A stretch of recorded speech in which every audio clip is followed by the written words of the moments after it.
Le Grand Matin Sud Radio, 7h-9h, Patrick Roger.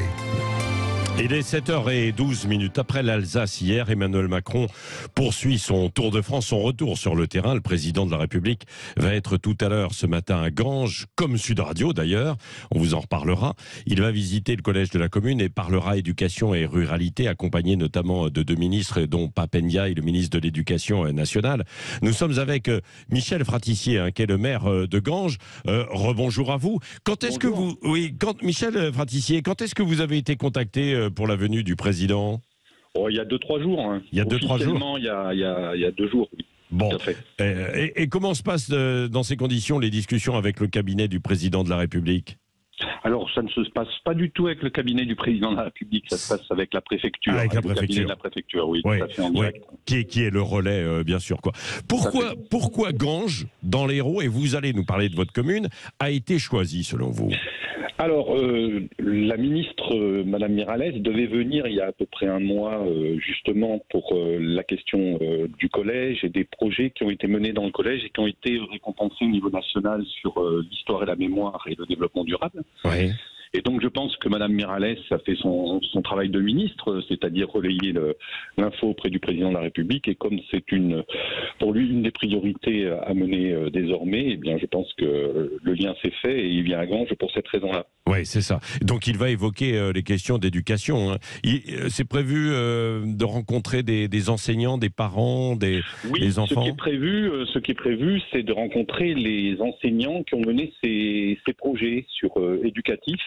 Oui. Et les parents qui étaient impliqués dans ce projet et les enfants les élèves qui étaient impliqués dans ces deux projets. Oui, oui.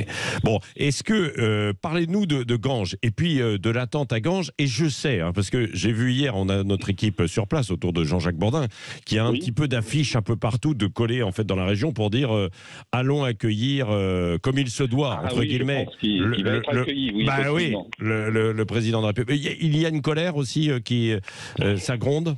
Il y a une colère, c'est le monde rural. Le monde rural est devenu un espace très complexe qui a des problématiques urbaines voisines de celles des grandes métropoles, et notamment des quartiers en difficulté dans les grandes métropoles. Oui. Donc c'est pas un hasard s'il y a une grande colère ici, comme un peu partout en France.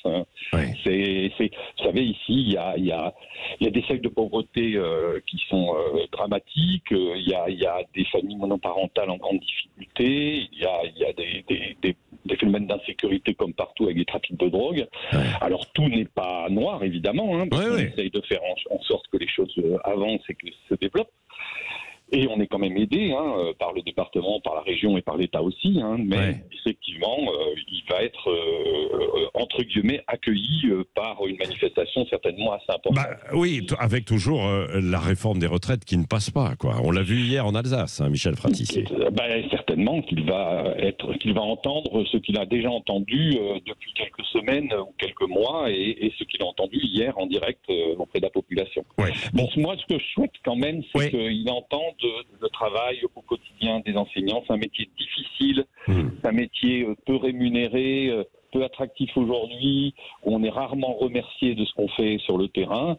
Et je trouve que si le président de la République, au moins pendant cette heure qu'il va le passer avec les enseignants, s'il peut entendre un peu les difficultés de ce métier et qu'il puisse agir pour que ce métier redevienne un métier attractif, ce serait déjà très bien. Oui. Je ne pas perdu, disons. Oui, parce que c'est vrai, dans beaucoup de secteurs, on a l'impression que c'est compliqué, il y a du délitement, etc., et que la France a un peu perdu la boussole. Vous avez, vous, le sentiment sur le terrain, malgré tous vos efforts, en tant que maire, Michel Fratissier? Oui, on fait beaucoup pour essayer de développer les territoires. C'est vrai que c'est pas toujours facile parce que on a des contraintes législatives qu'on comprend bien, mais c'est vrai que des fois on a l'impression que les services de l'État nous accompagnent.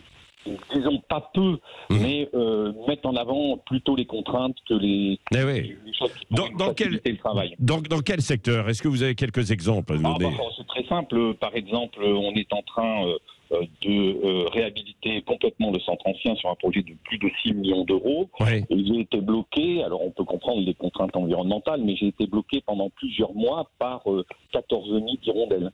Donc il y a à la fois une vraie volonté de l'État, et notamment du préfet et du sous-préfet, de nous aider, puisqu'on est financé, etc. Et puis, il y a des services de l'État qui, eux, sont très, très, très exigeants sur les contraintes, et sur les contraintes en particulier environnementales. Et c'est vrai qu'on a l'impression des fois que la discussion est compliquée. Mais on y arrive au bout d'un moment. Bah oui, alors, beaucoup de temps, en perdant beaucoup de temps et en perdant beaucoup d'argent, puisque, entre-temps, avec l'inflation, le projet a augmenté de plusieurs centaines de milliers d'euros. Oui. Donc, en tout cas, moi, ce que je veux vous dire, c'est qu'on a des sous-préfets qui sont extrêmement à l'écoute, on a des préfets qui sont extrêmement à l'écoute. C'est pas là que pose le souci, hein. C'est des fois des services de l'État qui sont extrêmement rigoureux sur des choses sur lesquelles on pourrait peut-être un petit peu plus avancer plus rapidement en tout cas. Oui, ça descend de tout là-haut et on ne voit pas la réalité du terrain où parfois il faut faire preuve d'un peu de souplesse, quoi. Hein, non mais c'est ça, et de bon sens, quoi. La philosophie globale des choses. Voilà, ça on ne demande pas une atteinte à la loi. On sait que il y a quelques années, quelques dizaines d'années, il y a eu des soucis sur des occupations de sol illégales, etc. On ne demande pas ça. On demande que, par exemple, il y ait un tout petit peu plus d'écoute et de souplesse sur des règles qui paraissent des fois un peu ubuesques. Merci Michel Fratissier, donc du côté de Ganges. Et on découvrira un peu plus Ganges d'ailleurs tout à l'heure aussi. C'est dans l'Hérault, hein, pas très loin du Gard, un petit peu au nord. On est à 2 km du Gard. Bah oui, c'est ce que j'allais dire. Et là, vous voyez, il y a un souci de si je peux prendre 30 secondes, vous voyez, sur la réglementation par rapport à la santé, vous voyez, nous sommes à 2 km du Gard, mais les services sont départementalisés, que ce soit de pompiers, etc. Donc, vous pouvez avoir, par exemple, un accident cardiaque dans le Gard. Nous sommes à quelques kilomètres du Gard, 2 km du Gard. Vous n'allez pas forcément être transporté sur la clinique de Ganges, alors qu'elle a tout pour vous soigner. Vous serez transporté au CHU de Nîmes, qui est à 1 heure. Donc, vous voyez, c'est ce genre de choses, à un moment donné, il va falloir le régler, parce que il y va de la santé des gens, mais aussi, évidemment, financièrement derrière, ça a des coûts. Hein. Quand vous faites 1 heure de transport en ambulance, alors qu'à quelques centaines de mètres, vous avez une clinique qui peut marche, vous prendre en charge. Voilà, il y a des choses, sincèrement, alors on n'aura pas le temps d'attirer l'attention de M. le Président de la République là-dessus, parce que, encore une fois, ça dépend. Pour l'école, alors qu'il écoute les enseignants pour que l'école fonctionne mieux et qu'elle soit de nouveau un ascenseur social. Déjà, mais nous, on va attirer l'attention parce que Jean-Jacques Bourdin sera en direct tout à l'heure, 10h30 à 12h30, en direct de Ganges, donc dans l'Hérault, pour aborder toutes ces questions qui sont essentielles. Merci Michel Fratissier, maire de Ganges, d'avoir été en direct ce matin avec nous sur Sud Radio.